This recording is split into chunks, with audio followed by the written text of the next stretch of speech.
Dear students, প্রত্যেকে কেমন আছো? আমি তোমাদের Shubhadeep sir. Welcome back to my channel digital coaching class. যারা যারা মাধ্যমিক দিয়েছো এবং যারা যারা উচ্চ মাধ্যমিক দিচ্ছ, প্রত্যেককে ওয়েলকাম করছি। তোমরা ভালো করে পরীক্ষা দাও, প্রতিটা পরীক্ষা ভালো হবে। আজকে আমি আলোচনা করব উচ্চ মাধ্যমিক এডুকেশান প্রশ্ন উত্তর নিয়ে। আমি এখানে এডুকেশনের পুরো উত্তরগুলো নিয়ে আলোচনা করব। তোমরা পুরো ভিডিওটা দেখো, কোনো প্রকারে স্কিপ করে যাও না, এবং মেলাও তুমি কোন কোন উত্তরগুলো করে এসেছো, তোমার কটা উত্তর রাইট গেল, কটা ভুল গেল। আমি আজকে মেনলি এমসিকিউ এবং এসএকিউ দুটো নিয়ে আলোচনা করব। তাহলেই তোমরা বুঝে যাবে এই কটা উত্তর তোমাদের ঠিক এবং তোমরা পাস করবে কিনা। চলো সময় নষ্ট না করে প্রশ্ন উত্তরগুলো নিয়ে আলোচনা করা যাক। তোমরা নিশ্চয়ই দেখেছো যে এডুকেশান, এটা হচ্ছে এডুকেশান প্রশ্নপত্র। এই এডুকেশান প্রশ্নপত্রের এইখানে 2 নম্বর পাতায় প্রথমেই বলে দিয়েছে কি, প্রতিটি প্রশ্নের বিকল্প উত্তরগুলির মধ্যে থেকে সঠিকগুলি বেছে নিয়ে লেখো। 24টা তোমাদেরকে করতে হবে। তো 1.1 প্রথমে প্রশ্নটা কি আছে, শিখনের শেষ স্তর হলো পত্যভিজ্ঞা। অপশান ডি, হ্যাঁ অপশান ডি হবে। নেক্সট 2 নম্বরের প্রশ্নটা কি আছে, জি উপাদান প্রয়োজন হয়, এটা অপশান সি হবে সব কাজের জন্য। এবারে 3 নম্বর প্রশ্ন, বহু উপাদান তত্ত্বের প্রবক্তা, এটা অপশান এ হবে থর্নডাইক। এবারে 4 নম্বর, আর টাইপ অনুবর্তনটির নামকরণ হয়েছে, এটা অপশান এ হবে স্কিনার। 5 নম্বর, প্রচেষ্টা ও ভুল শিখন তত্ত্বের প্রবক্তা হলেন অপশান ডি থর্নডাইক। 6 নম্বর, অন্তর্দৃষ্টিমূলক শিখন মূলত সম্ভব হয় কিসের দ্বারা, এটা অপশান এ হবে অনুশীলনের দ্বারা। 7 নম্বর প্রশ্ন, 10 থেকে 14 এর শ্রেণী ব্যবধান হলো, শ্রেণী ব্যবধান হবে হচ্ছে 5। 8 নম্বর প্রশ্ন, শিক্ষা বিজ্ঞানে সিগমা চিহ্নটিকে প্রকাশ করা হয় কিসের জন্য, কিসের ক্ষেত্রে প্রকাশ করা হয়, অপশান এ হবে যোগফলের জন্যই সিগমা দেয় এরকমভাবে।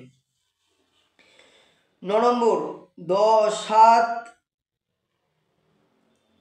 10, 11, 14, 15, 16, 18 এই স্কোরগুলোর গড় কত, এই স্কোরগুলোর গড় হবে হচ্ছে 13। কেন, প্রত্যেকটা আগে প্রথমে তোমরা এইটা সবকটা যোগ করবে, করে কটা সংখ্যার সাথে বিভাগ করবে। 1, 2, 3, 4, 5, 6, 7, 7টা, 7কে তুমি একটা টোটাল দাঁড়াবে হচ্ছে 91, 91কে 7 দিয়ে তুমি ভাগ করে দাও, তাহলে এই উত্তরটা তুমি পেয়ে যাবে। নেক্সট 10 নম্বর, ভারতের সংবিধানের কত নং ধারায় 14 বছর বয়স পর্যন্ত সকল শিশুর বাধ্যতামূলক শিক্ষার কথা বলা হয়েছে, এটা অপশান সি 45 নং ধারায়। এবারে 11 নম্বরের প্রশ্ন, স্বাধীন ভারতের প্রথম শিক্ষা কমিশন হলো, এটা অপশান বি হবে বিশ্ববিদ্যালয় শিক্ষা কমিশন। 12 নম্বর, মুদিলিয়া কমিশন কবে গঠিত হয়, এই উত্তরটা হবে অপশান ডি 1992 সালে। 13 নম্বর প্রশ্ন, ভারতীয় শিক্ষা কমিশনের সভাপতি কে ছিলেন, এটা option B doctor D S. Kothari হবে উত্তর।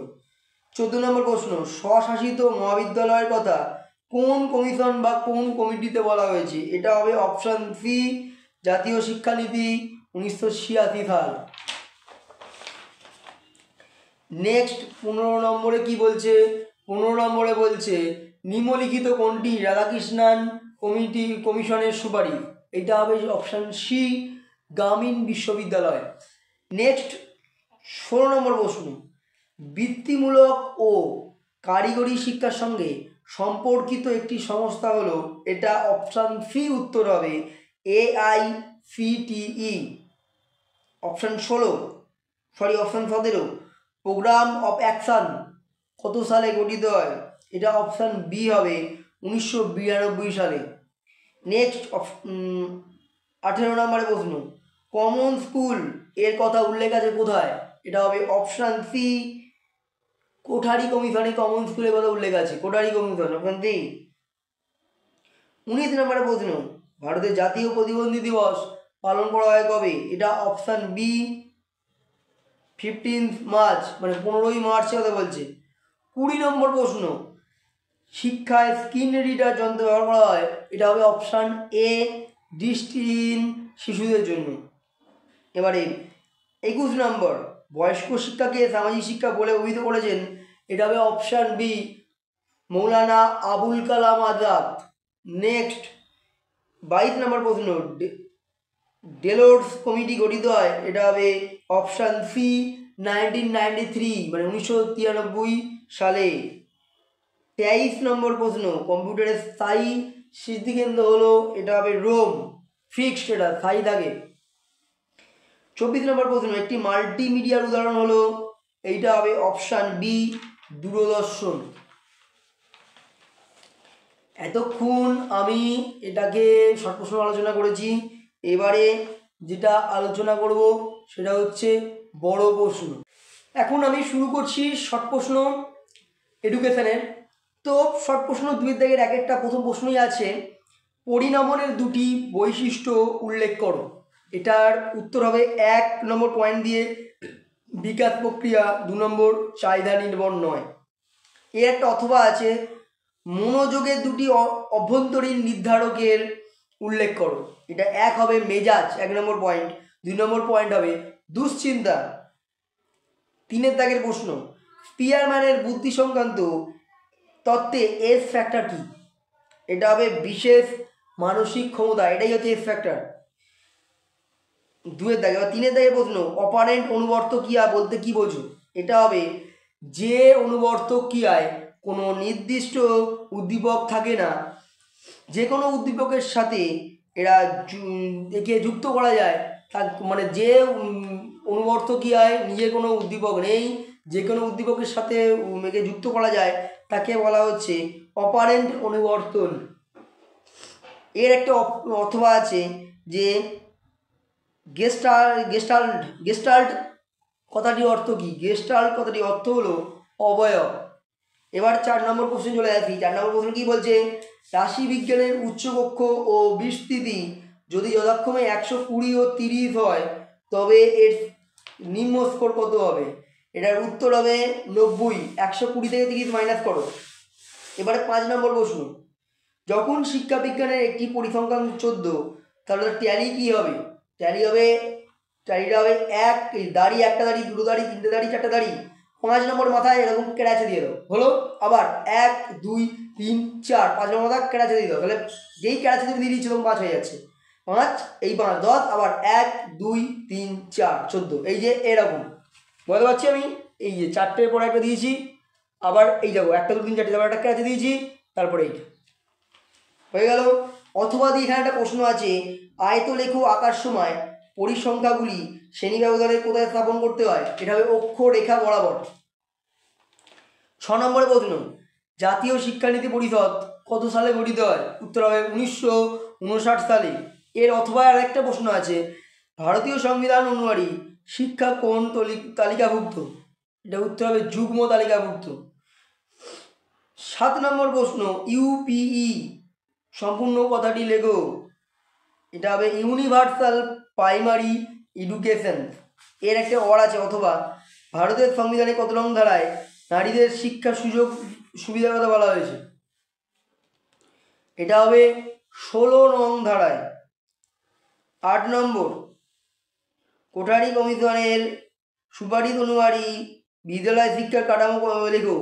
কোঠারি কমিশনের সুপারিশ অনুযায়ী বিদ্যালয়ের কাঠামো হবে 10+2, অর্থাৎ মাধ্যমিক ও উচ্চ মাধ্যমিক। পরে 9 নম্বর প্রশ্ন, উচ্চারণটা ভুল হয়েছে আমার, মুদালিয়ার কমিশনের সময়সীমা উল্লেখ করো। এটার উত্তর হবে 1952, অর্থাৎ 1952 থেকে 1953। এর একটা অথবা প্রশ্ন আছে, কি প্রশ্ন না, মাধ্যমিক শিক্ষা কমিশন নির্ধারিত নিম্ন বুনিয়াদী শিক্ষার কাল কত উল্লেখ করো। 5 বছর। 10 নম্বর প্রশ্ন, নবোদয় বিদ্যালয়ের কথা কোন শিক্ষানীতিতে বলা আছে? এটার উত্তর হবে জাতীয় শিক্ষানীতির কথা বলা আছে। স্টাইলাস কি? একটা ইম্পর্টেন্ট প্রশ্ন এবারে দিয়ে দিল, খুব ভালো প্রশ্ন। স্টাইলাস কি? অন্ধদের শিক্ষাদান পদ্ধতি। বেইল লেখার কৌশলকে বলা হয় স্টাইলাস। বেইল লেখার যেটা কৌশল থাকে না, সেই বেইলটা কীভাবে লিখবো সেই কৌশলটাকে বলা হয় স্টাইলাস। মুখ ও বধিরের শিক্ষার একটি উদ্দেশ্য উল্লেখ করো। সামাজিক বিকাশ মুখ ও বধিরের শিক্ষার জন্যই করা হয়। নেক্সট 12 নম্বর, প্রাথমিক শিক্ষার অপচয় বলতে কী বোঝো? প্রাথমিক শিক্ষা স্তর থেকে বহু মানুষ শিক্ষা স্তরটি কমপ্লিট না করেই তার আগেই স্কুল ছেড়ে দেয়, একেই বলে অপচয়। মানে প্রাথমিক শিক্ষা স্তর যত ক্লাস পর্যন্ত হওয়া উচিত তত ক্লাস পর্যন্ত না পড়ে তারা স্কুলে ছেড়ে দিচ্ছে, এটাকেই বলা হচ্ছে অপচয়, প্রাথমিক শিক্ষার অপচয়। নেক্সট, ডিএড কি? ডিএড কথাটির পূর্ণ নাম হচ্ছে district institute of education and training. Next, NLM কথাটির পুরো কথা লেখো। ন্যাশনাল লিটারেসি মিশন হলো। ডাকার, তারপরে 14 নম্বর প্রশ্ন, ডাকার সম্মেলনের বিষয়বস্তু কি? সবার জন্য শিক্ষা, একটাই বিষয়বস্তু হবে। ইগনু কথাটির পুরো অর্থ কি? ইগনু কথাটির পুরো অর্থ হলো Indira Gandhi national open university. তারপরের 15 নম্বর প্রশ্ন, দূরশিক্ষা কি? যে শিক্ষায় শিক্ষার্থী সরাসরি বিদ্যালয়ে উপস্থিত না থেকে বিভিন্ন মাধ্যমের দ্বারা, নতুন প্রযুক্তি কাজে লাগিয়ে বিভিন্ন মাধ্যমের দ্বারা শিক্ষা লাভ করে থাকে, সেই শিক্ষাকে বলা হচ্ছে দূরশিক্ষা। যেমন একটা জিনিস ভেবে দেখো, দূরশিক্ষা মানে আমি অনলাইনে তোমাকে পড়াচ্ছি, তুমি সেই ভিডিওটা শুনছো এবং সেটা থেকে শিক্ষা লাভ করছো, এটা তো একটা দূরশিক্ষা। নেক্সট, ট্রেজার উইন্ড এর অর্থ কি? ট্রেজার উইন্ডের অর্থ হচ্ছে অন্তর্নিহিত সম্পদ। নেক্সট 16 নম্বর প্রশ্ন, কেএল-এর সম্পূর্ণ রূপটি লেখো। Computer assisted learning. এর একটা অথবা আছে, সেটা হচ্ছে এলইডি কথাটির পূর্ণ নাম লেখো। লাইট এমুলেটিং ডিসোড।